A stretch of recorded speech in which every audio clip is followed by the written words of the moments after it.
La bandiera di guerra del quinto reggimento Alpini, scortata dal comandante Ruggero Cucchini, ha sfilato da Piazza del Carmine a Piazza della Scala, dove il comandante delle truppe alpine, generale Claudio Berto, e il presidente dell'ANA, Sebastiano Favero, hanno passato in rassegna lo schieramento. Il quinto Alpini è legato a Milano perché vi nacque il 1° novembre 1882. Vedeva la sua sede alla caserma Mainoni, che sorgeva tra le vie Pagano e Monti.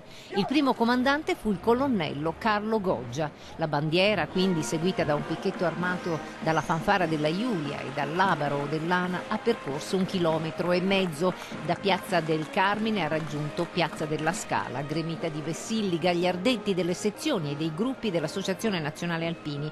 Tra le penne nere era presente il reduce di Russia, Eugenio Rossi, classe 1923. Nel suo intervento anche il sindaco Giuseppe Sala ha ringraziato gli alpini, portatori di valori di devozione, altruismo, generosità, sentimenti che non sembrano essere attuali, ma che sono fondamentali per la nostra comunità, ha detto. Ha lodato il lavoro dei volontari della Protezione Civile ANA a Rogoredo e al Parco Lambro. È questo lo spirito che dovrebbe animare tutti i cittadini del presente e del futuro, e ha chiuso: se rinasco voglio fare la naia negli alpini. La bandiera del quinto Alpini ha lasciato quindi lo schieramento e ha raggiunto Palazzo Marino, dove sarà custodita durante tutta la donata.